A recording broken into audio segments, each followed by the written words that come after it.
Hey everyone, it's Jamie here, and goodness me, you are warmly welcome to Travel Blog Jamie.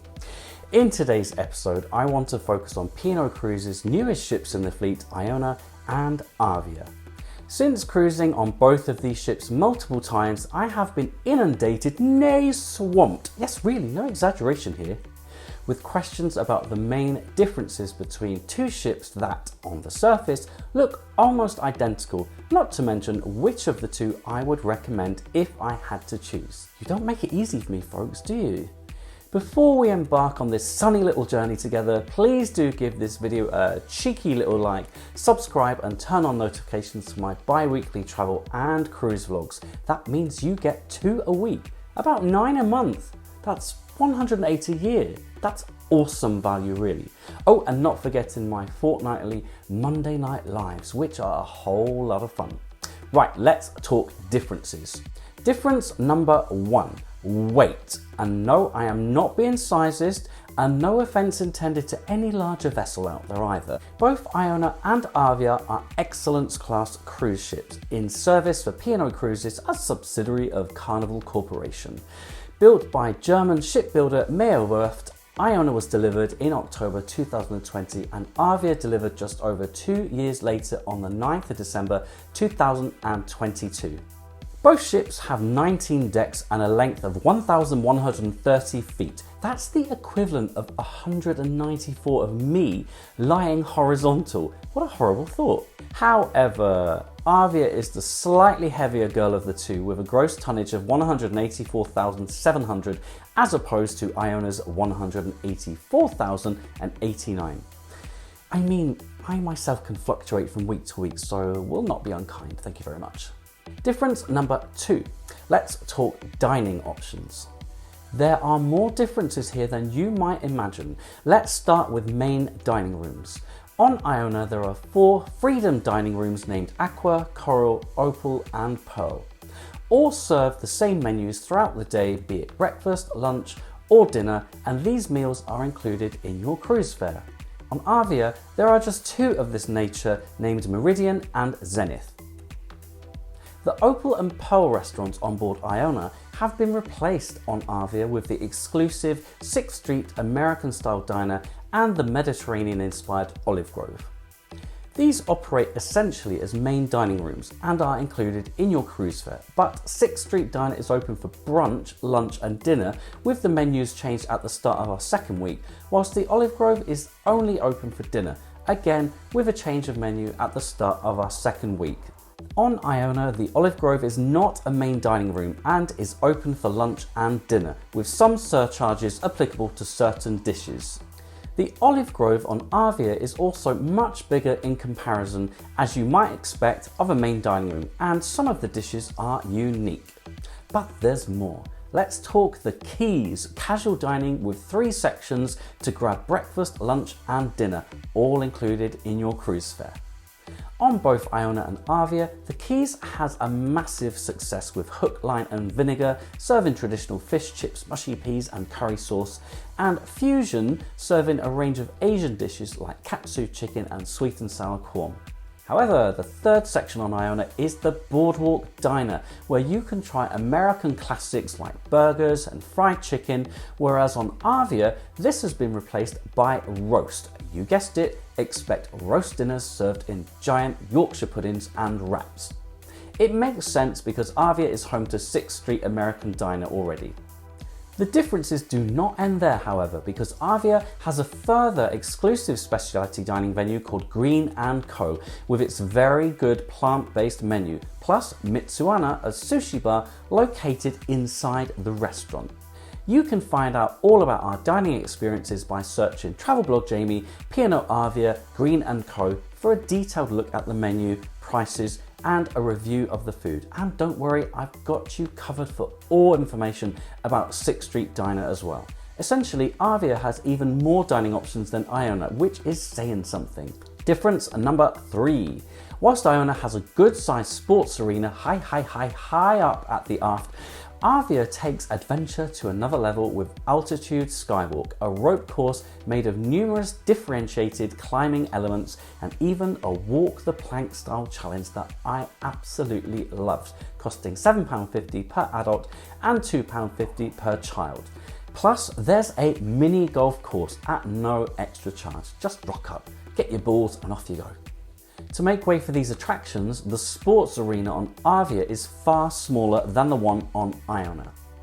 A further and exclusive attraction on Arvia is Mission Control, a simulated underwater escape room costing £20 per adult, which opened to mixed reviews. This occupies the space taken by one of the 4 cinema screens on Iona, therefore Arvia has just 3 cinema screens. Difference number 4.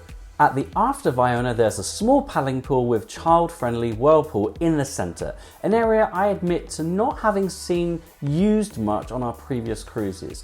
A better use of space, in my opinion, is the extra large infinity bar on board Arvia with surround seating and swim-up bar. This was a massive win in my opinion, and I spent many hours in this pool in the morning for my daily iced coffee and daytime into the evenings for something a little bit stronger. A great, fun and thoughtful new addition that was enjoyed by many.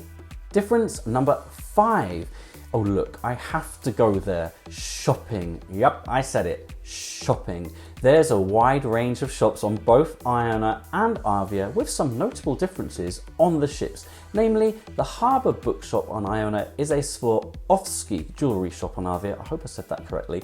But the main difference is in the more open plan feel to the arcade on Arvia and red carpet-esque entrances to different areas. For me, the area on Arvia felt more contemporary and in keeping with the decor in some London stores. Difference number 6. Another difference between Iona and Arvia is that the Atrium on Arvia has more subdued wooden tone, while on Iona it uses more marble and feels more airy, bright and luxurious.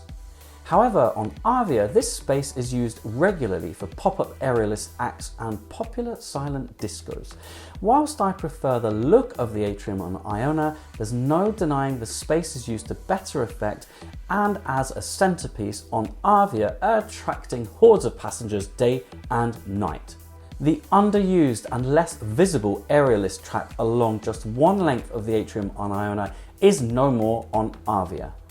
Difference number 7. Both Iona and Arvia have a glorious sky dome housing a large pool, whirlpools, stage for entertainment, bars, a gelateria and casual grill. The pool area on Iona closes quite early, sometimes as early as 4 p.m, so that the pool can be covered and stage set for the evening aerial shows. On Arvia, there's the addition of a giant screen, but more importantly, a retractable roof, meaning in warmer climes, you can enjoy fresh air and sunshine. The pool also closes a little later on Arvia, as the main stage for evening entertainment is a fixed space, needing less preparation for the main events. For me, the Sky Dome on Arvia is a big improvement, although acoustics in both are at times questionable. Difference number 8. Both Iona and Arvia have a spa and thermal suite in the same locations on ship, and both are similar in many ways. The main differences I spotted in the thermal suites were the types of saunas and steam rooms available. On Arvia, for example, there's an ice room and the salt room. Both offer 2-hour slots for £39.95, which I think is actually a large increase on previous costs, and therefore it's a one and done for us. Difference number 9. Names of venues may well differ between the two ships, with different colour schemes and furniture too. The Emerald Bar on Iona is the Amber Lounge on Arvia, for example.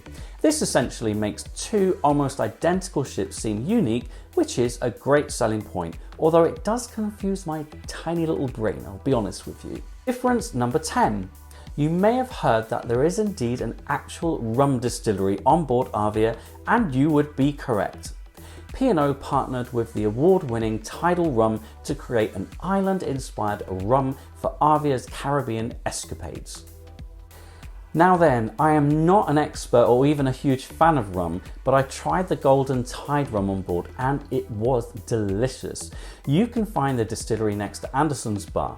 However, on board Iona, exchanged the Rum Distillery for a gin distillery and the production of Maribel gin, also found in beautiful Salcombe, South Devon.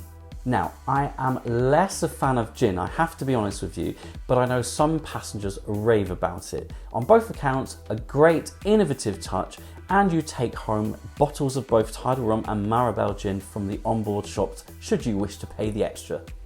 Difference number 11.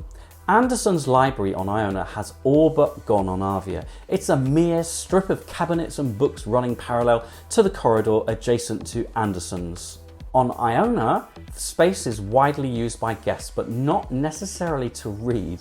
Perhaps it wasn't considered necessary on such a family-friendly ship such as Arvia. Difference number 12. Did you know there are more infinity whirlpools on Arvia than Iona, with 4 on deck 17 instead of the standard whirlpools on Iona? You really can go to infinity and beyond on Arvia, folks.